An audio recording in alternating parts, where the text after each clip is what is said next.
Tudo sobre Botafogo, encerramento da janela, Cuiabá não fica, Danilo fica, né? E o cenário para esse próximo jogo contra o Vasco. O Botafogo que se representa hoje para treinar, 6 dias de treinamento direto até enfrentar o Vasco no Newton. Jogo da próxima quinta-feira, dia 11 de setembro, né? Então a gente vai ter aí que aprimorar bem e o Ancelotti vai ter que escolher se bota o Danilo titular com o Newton ou o Marlon junto e o que vai ser. Temos aqui o Sport TV, temos 2 programas da ESPN, o Sport Center e o F-Show, falando do Cuiabano que ia e não foi.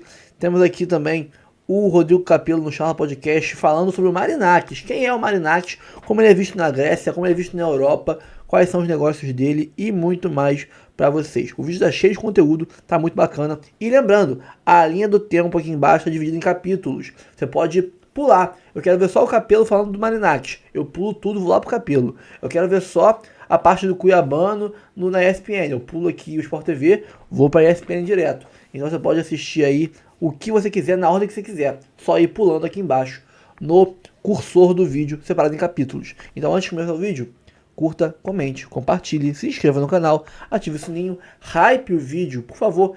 Tem 3 hype por semana no seu canal, de graça. Então, deixem pra gente aqui, dá uma moral pra gente, assiste nosso conteúdo, curte, hype o nosso vídeo, tá? Aqui embaixo tem links, nosso Instagram, canal reserva, canal principal, e também tem a minutagem dos capítulos, você poder ver aí qual é a parte que começa e ir direto pra ela. Bora começar o vídeo? Então vamos lá. Partiu, daqui a pouco a gente volta. Falar do Botafogo. Botafogo, gente. Vou trazer o Juliano Lima. Depois da folga, o time se apresenta amanhã. E o Cuiabano, hein, meu amigo? Se despediu, fez um post emocionado. Ele é a definição do bate-volta, que foi e já voltou pro Botafogo. Explica pra gente essa história. Vamos explicar em partes, Joana. Tudo bem? Boa tarde para você, para todo mundo que acompanha o Taon. O Cuiabano está chegando amanhã ao Rio de Janeiro. Por quê? Porque ele acertou um contrato, eu apurei a informação, são 5 temporadas com o Nottingham Forest da Inglaterra. O valor gira em torno de 6 milhões de euros, aproximadamente 38 bilhões de reais. Só que o Botafogo, com a janela fechando, teve ali a estratégia de tentar acertar com o Nottingham Forest um empréstimo do Cuiabano. Não teria tempo para contratar um jogador da posição. Então o Botafogo conseguiu acertar esse empréstimo. E para explicar isso tudo, a gente tem uma linha do tempo, Joana. Então vamos explicar ali com a linha do tempo como foi o processo em 4 dias. Primeiro, dia 30, o Cuiabano aceitou a proposta do Nottingham Forest. Aí no dia seguinte, o Botafogo, enfim, com a notícia, ele foi lá na rede social, declarou carinho com a torcida do Botafogo, disse que não era um adeus e sim um até logo. Nesse mesmo dia, ele fez exames médicos, foi anunciado oficialmente pelo Nottingham Forest, né, já com a camisa do Nottingham Forest. E aí, no dia seguinte, mais conhecido como ontem, último dia da janela de transferências, o Botafogo conseguiu efetivar aí a permanência do Cuiabano por empréstimo até o final do ano. Então, em janeiro, ele vai para o Nottingham Forest.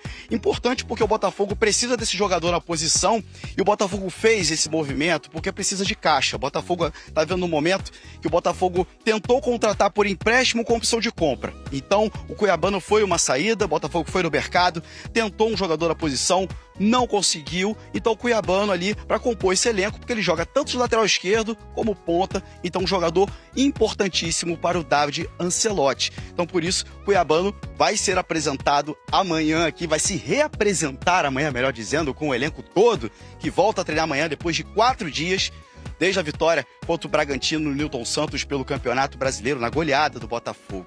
E por falar em Botafogo também, o Danilo recebeu uma proposta do Fulham, quase 190 milhões de reais.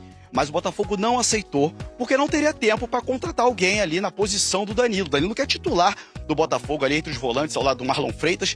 O Botafogo tem o Newton, né? Também tem o Alan ali na posição, mas a dupla mesmo vem sendo Marlon Freitas e também o Danilo. Então o David Ancelotti vai ter esse tempo para preparar a equipe, melhorar a defesa, acertar se vai colocar um atacante ou 2 atacantes. Tem um Cris Ramos, o espanhol que veio do Cádiz da Espanha, que já chegou chegando, fez 2 gols contra o Juventude logo na estreia dele. Enfim, pode ser um jogador trabalhado ali para jogar ao lado do Arthur Cabral, então o David Ancelotti vai tentar acertar um pouco isso. Lembrando que nessa janela de transferência o Botafogo contratou o Gabriel Bahia, que veio do Volta Redonda, e como eu falei, o Cris Ramos, espanhol, que veio do Cádiz da Espanha. Botafogo segue a preparação a semana inteira, porque só volta a campo dia 11 contra o Vasco, pelas quartas de final da Copa do Brasil, jogo de volta. Primeiro jogo 1-1 em São Januário, então Botafogo em casa vai ter o apoio do torcedor, Joana. Do torcedor e do cuiabano, que voltou. E pode ser utilizado aí pelo técnico David Ancelotti. Obrigado, Juliano Lima. Tentando explicar aí o que aconteceu com o cuiabano, que bateu e voltou e continua sendo opção pro Botafogo na sequência do ano. Pelo menos por enquanto, né? Vamos falar do Palmeiras? Agora, vamos falar de outro assunto que me chamou a atenção. O Botafogo liberou o cuiabano, foi pro Nottingham Forest. Mas já voltou. Como é que é? É a volta dos que não foram. Não sei. Eu fiz um curso de gestão que você gosta de falar, mas eu não estudei esse tema, assim. Mas é uma movimentação interessante, diferente, né, do que a gente está acostumado. Você vende o jogador para um clube e automaticamente esse clube empresta o jogador novamente para o clube que ele foi ver, né, da onde ele saiu. Eu acho que o Botafogo, enfim, com relação a campo, o Cuiabano é um bom jogador. Então, por isso chamou a atenção de um clube da Premier League. Eu vou usar a tua experiência do curso de gestão. Mas eu Jair, Cuiabano, Igor Jesus e tem mais o John.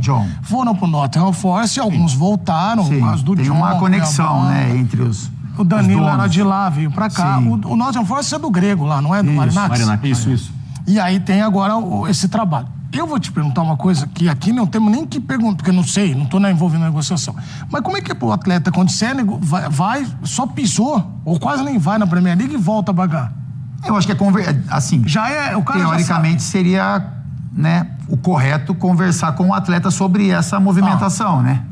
Até porque você, enfim, as claras, né? Você tem uma movimentação de venda, mas em um outro período, né? Então a gente entende que ele foi vendido, que ele vai cumprir agora um período de meses no Botafogo e depois, né, na sequência, vai ser apresentado ao clube.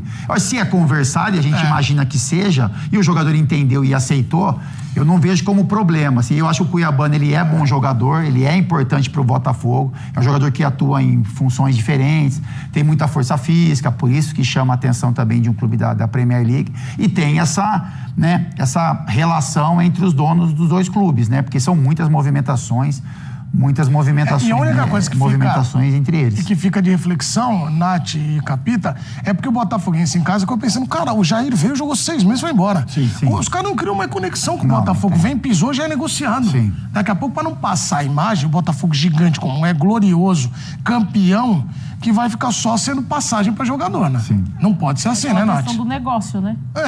Virou só posso dizer, uma prateleira de negócio. Porque... Para alguns torcedores, eles encaram assim. De você olhar e falar, pô, o jogador chegou, você tem uma boa expectativa, mas quanto tempo ele vai durar no clube? Ninguém sabe. Ninguém tem essa ideia. Não que nos outros clubes isso não possa acontecer, mas está sendo frequente com o Botafogo, né? E você bater jogador, exatamente. O jogador bate e logo vai embora por uma questão única de negócio. E não tem nenhum tipo de olhar esportivo para essa questão. Então... E o planejamento, realmente, o botafoguense fica em casa, ele não dá nem pra... Olha, o botafoguense hoje, ele não consegue comprar uma camisa e com tranquilidade botar o nome do jogador que ele gosta nas costas, que é capaz do cara vender de 6 meses. Vai sair de moda daqui 6 meses uma camisa. E não é assim, né? É até pela questão do planejamento. O campo também, né, Capitão? Toda hora tem reconstrução. Claro que sim. O cara olha pro time, eu montei um time... Ele monta o time a partir de um período do ano. Não, ele movimenta peças muito rápido. Então, o planejamento... O torcedor ama um clube, amigão. Dia a dia de se você traz um jogador de passagem, fica 6 meses, é campeão brasileiro, vai embora, vem outro. Campeão da Libertadores, vem outro, vem não sei o quê. Não, o cara quer ser campeão, amigão. Claro. Pode ter um monte de jogador de passagem. Se for lá e for campeão, o Botafoguense ano passado vai reclamar do quê? Não. Então, mas assim... O problema não é ser esse jogador de passagem. O São Paulo tava querendo o Marcos Leonardo de passagem. Sim. O Amoroso jogou 6 meses no São Paulo, ganhou 2 títulos. Pô, que passagem maravilhosa. Que vem sempre... É uma negociação específica, que tá contratando agora, né? Então. Exceção à regra. Essa Bom, Isso aí, exceção à regra. este foi o Futebol Show de hoje. Vamos falar agora do Botafogo, vamos falar do Cuiabano. Mas que coisa a história do Cuiabano. Vamos lá, os números dele pelo Botafogo. São 60 jogos, 37 como titular, minutos por jogo 58, 7 gols e 6 assistências. Ele foi vendido ao Nottingham Forest e emprestado ao Botafogo. Ele era do Botafogo, foi vendido, foi emprestado. Que história mais maluca é essa? Vamos com a Roberta Barroso? Vamos falar com a Roberta Barroso e depois nós vamos comentar o que aconteceu com o Cuiabano, afinal. Fala, Beta, tudo bem? Boa tarde, bem-vinda.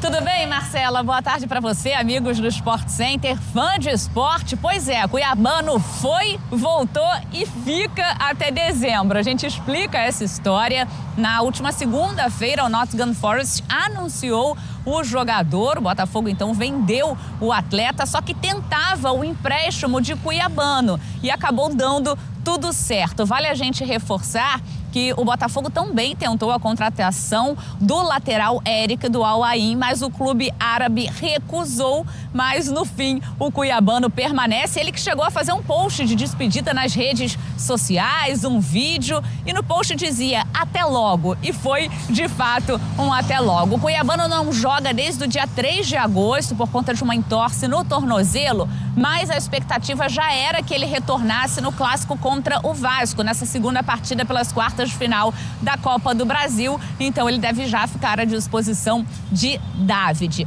Um atleta que recebeu uma proposta do Fulham foi o volante Danilo, mas o Botafogo recusou. Danilo, que foi a contratação mais cara da história do clube. O Textor confirmou que de fato teve essa proposta do clube inglês, que foi inclusive uma oferta financeira significativa e que o Botafogo recusou não por conta de reposição, e sim porque ama o jogador. É isso, o Botafogo se prepara durante essa data FIFA para esse jogo de volta pelas quartas de final da Copa do Brasil contra o Vasco, competição que é prioridade no clube.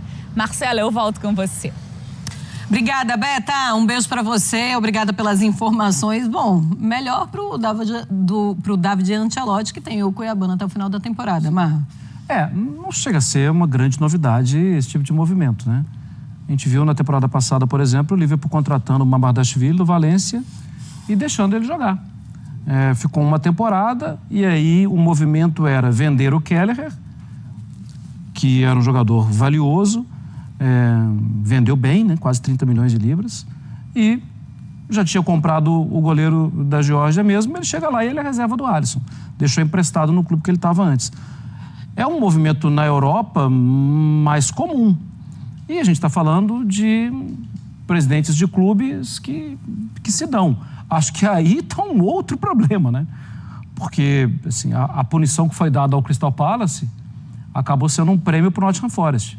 Crystal Palace, Textor, Nottingham Forest, negócios.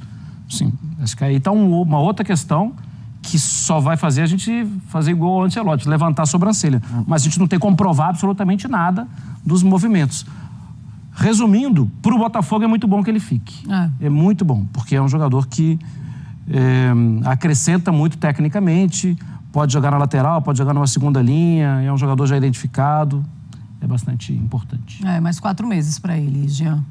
Ótimo para o Botafogo, acho que em relação a isso não tem discussão, mas é claro que chama atenção a maneira como as coisas aconteceram, porque em geral esses negócios, essas negociações que o Marra citou, elas são feitas já de como um acordo no momento em que você fecha. Até assim, a gente tem no Brasil, o Estevão foi vendido para o Chelsea e ficou esperando acabar a temporada, passar a Copa do Mundo para se transferir para o Chelsea. É normal isso, de fato. O que não é normal é o negócio acontecer com toda a pinta de que o jogador vai definitivamente, o jogador coloca a foto dele já como jogador do Nottingham Forest no perfil, já muda toda a descrição das redes sociais e tudo mais, e de repente volta. E é óbvio que por se tratar do Botafogo e por todos esses imbrólios que o Marra citou, e houve já muito imbróglio recente aí nas questões financeiras, isso gera uma pulga atrás da orelha, uma desconfiança, uma tentativa de entender exatamente o que houve Quer dizer, o Textor fica, e ele tem ficado nos últimos tempos, sempre com essa questão do balanço dos seus clubes, né? Ou dos seus ex-clubes agora, sempre em discussão. E acho que no momento que você tem uma negociação como essa, que surpreende a tanta gente, a volta dele imediata, é normal que dúvidas sejam colocadas. Ele vai ter, obviamente, num determinado momento que explicar, mas eu acho que mais do que isso, tudo que está acontecendo, o que aconteceu agora recentemente também em relação à Liga Europa, né, as vagas de que para quem ia, vai para o Lyon, não vai para o Lyon, Crystal Palace e tudo mais, vai fazer com que a FIFA aumente o olho, coloque a lupa nesse caso, mas acho que ao colocar a lupa neste caso especificamente, que envolve o John Textor, né, num passado recente aí, ela talvez crie novas regulamentações, novas regras e tente impedir que problemas do gênero, porque são problemas que têm acontecido, eu não estou falando especificamente do caso do Cuiabano, estou falando do que houve antes, esses problemas não se repitam. O dinheiro é a solução e é o problema do futebol mundial. A gente tem visto isso já há muitos anos. O dinheiro tá acima de absolutamente tudo, né? Na hora que, enfim, de determinar forças de ligas, de determinar formatos de campeonatos, de determinar quem se classifica, quem não se classifica e tudo mais. Mas o dinheiro também é o que permite, né, que a gente tenha, por exemplo, um campeonato como a Premier League no nível que ela é disputada. É verdade. Bom, eu acho a maior cara que nem o Cuiabano sabia que voltaria. Ou que ficaria até o final do ano. Exato. Né? Da maior Senão ele não pinta de que teria ele feito ficaria na toda Premier League. Não a teria mudança. feito isso. Perguntamos mais dois. Europeus? Então vai lá. O primeiro é assim, para entender. E aí eu acho que por ele dá para se entender os magnatas russos, que também é um assunto que eu gosto muito. Assim. Oligarcas. Esse eu entendo muito, né? Acho que ninguém entende muito. Por que o Abramovich foi tirado do Chelsea, assim? Acho uma regra. Não. Foi no contexto da guerra na Rússia, né?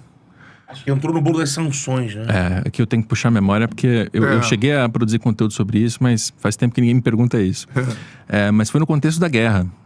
Porque quando tem a guerra da Rússia com a Ucrânia, tem muitas sanções econômicas em cima da Rússia e tem uma estratégia que os aliados declarados e não declarados da Ucrânia aplicam, que é de perseguir aquelas pessoas que têm alguma relação com Putin, especialmente os magnatas, para falar,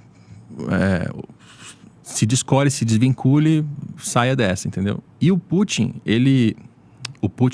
Abramovich, no Reino Unido, ele tinha lá no Chelsea uma espécie de uma presença geopolítica que era importante para ele. Porque a relação dele com o Putin, ela era complicada. A relação dos magnatas com Putin é complicada, né? Eles não são 100% aliados, mas eles também não querem ser desafetos. Até porque, eventualmente, esses caras aparecem, né, com a boca cheia de rato. Então, cara, naquele momento eu sei que houve pressão sobre o Abramovich para que ele vendesse o Chelsea. Foi até votado no parlamento inglês, né? Isso. Mas a pressão vem por causa da guerra. Sim. E ele é um desses magnatas do espólio da antiga União Soviética. Isso. Esses caras que tinham negócios com gás, petróleo, etc, comunicações. Eu não sei exatamente qual é o... Herdaram, cada um herdou armas. Cada um herda alguma coisa e ficam riquíssimos. E outro magnata que eu ia perguntar, tem sido falado agora pela torcida do Botafogo, mas já teve bandeira da Grécia na torcida do Vasco, né? Marinakis. Quem é o Gregão? Evangelos Marinakis, o Gregão que vai chegar em algum lugar pra salvar alguém. Trabalha com... Quem é esse cara? Porto, né? Parte de esse é um que eu tô acompanhando, cara. Esse eu tô acompanhando.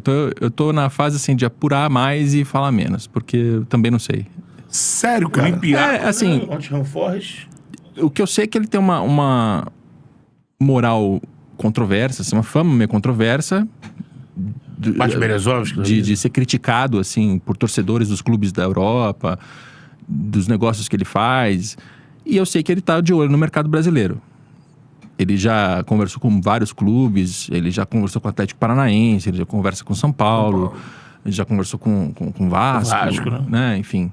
E ele quer montar, ele está montando uma rede de clubes, né, o chamado MCO, e ele quer ter acesso aos talentos brasileiros de algum jeito facilitado e mais barato. Que ele se interessa pelos jogadores brasileiros mais que pelos clubes, ou não? Sim. Isso pra mim tá claro. Pelo que eu ali, li né? até hoje. Talento e tudo mais. Assim, Revenda. Quem tá montando uma rede de clubes no mundo, geralmente vai chegar ao Brasil para comprar um clube para tentar ter essa facilidade para encontrar os talentos. Né? Assim, o cara faz uma busca ali, Hendrick, os valores, Vinícius Júnior, Rodrigo. Exato. Opa, brasileiro é caro, né? Exato. É caro. Assim, você vai montar uma pirâmide de clubes. Geralmente, esses grupos, eles montam pirâmides. Então, você vai ter em cima um clube europeu de primeira grandeza, que pode ser o Manchester City, pode ser o Lyon, pode ser, né? Você vai ter um clube grande lá, você vai querer mandar jogadores para lá. Aí você vai ter clubes europeus de grandeza mediana, que é para você receber um jogador que está numa fase intermediária de formação, está em transição. Então você tem o Girona, você tem o Molenbeek, entendeu? Você tem lugares que você pode trabalhar o jogador. E aí você vai ter clubes espalhados pelo mundo para você poder buscar esses talentos. E para você poder treinar esses jogadores nesses lugares, já seguindo uma metodologia de treinamento, né? Você tem um treinamento que não é aleatório. Você não vai comprar um jogador que você não sabe o histórico médico dele, você não sabe o histórico de treinamento, o histórico físico, etc, etc. Então a estratégia geralmente é essa. Quando um empresário como ele tem o Nottingham Forest na Inglaterra, ele já tem o clube de cima da pirâmide. Tipo, tá na Série A, mantém na Premier League. Ele tem o Olympiacos na Grécia. Então ele tem um segundo clube aqui para trabalhar para onde ele vai mandar. Agora ele está buscando de onde ele vai puxar. Tanto que ele se interessou pela base do São Paulo, né? Exato. E agora pelos jogadores do Botafogo. Exato. Só que aí você vai falar com um jogador brasileiro, vai comprar o jogador aqui, você vai pagar o preço cheio daquela revelação que já estourou e já é uma aposta certa, ou você vai comprar um monte de jogadores de base, pagando talvez um pouco mais barato, mas correndo riscos. Se um vingar... Como qualquer empresário faz. O que ele está tentando, me parece, é um meio do caminho em que você tem uma parceria com alguém, você tem algum contrato, alguma facilidade, algum modelo intermediário entre, né, não é bem uma SAF, mas não é o livre mercado, para você ter acesso a esses talentos. É essa negociação que está acontecendo entre ele e o Textor nesse momento? Então, entre ele e o Textor... É mais um dos assuntos que eu apuro mais e falo menos. Mas entre ele e o Textor, o que parece é que o Textor, ele tá... Enquanto ele se divorcia dos atuais sócios, ele tá precisando de dinheiro e o Marinakis, de alguma maneira, financia essa necessidade de caixa do Textor. E quando a gente vê os jogadores do Botafogo saindo para o Nottingham Forest, né, que tem acontecido... reforça essa informação de bastidor. Sim. Né? Jair, Igor Jesus, Cuiabano, John. Exato. E eu trouxe a informação aqui. E veio o Danilo Botafogo. A informação é que o Cuiabano, enfim, o staff do Cuiabano pensava melhor ir pro Brighton. Porque é um clube que serve como um trampolim pro jogador na Europa. O cara vai lá e pimba, né? João Pedro, McAllister, Curedia... Vários jogadores... Muitos na época do De Zerbi, que era o técnico, mas ele tem essa marca. E que o John foi... como é que eu vou dizer? Duro nessa situação de... Não, o clube é o Nottingham Forest, né? Então, por algum motivo, isso... Então, e aí é um caso bem educativo, porque o Brighton, embora o torcedor brasileiro não conheça, na Europa ele é reconhecido como um clube de altíssimo nível técnico. O scouting do Brighton é incrível, a análise de desempenho é incrível, é um clube que o dono, se eu não me engano, é um matemático, é um clube meio linha Moneyball, assim, para simplificar de um jeito grosseiro. Então é um clube que com folha salarial mais baixa, chega na Premier League, fica e vai bem, então é um clube que se destaca por trabalhar bem esses talentos. Faz mais sentido para os jogadores. Ficam de ouro, é um bom lugar para o meu jogador. É um bom lugar para você colocar um jogador, porque você sabe que ele vai ter uma metodologia de treinamento bacana, vai ter exposição, tá na Premier League e tal, e serve como trampolim para depois ir para um clube maior ainda. Aí quando a opção é não vou para o Brighton, vou para o Nottingham, tem alguma razão financeira atrás que tá fazendo essa força para tomar essa decisão. E aí tem a ver com os negócios do John. Calma, não vai embora ainda. Aqui em cima tem um vídeo especialmente escolhido pra você. E aqui embaixo tem o último vídeo que a gente postou. Corre lá e assiste, é maneiro. E aqui você vai se inscrever no canal. Clica aqui, se inscreve no canal, dá essa moral pra gente. Tamo junto.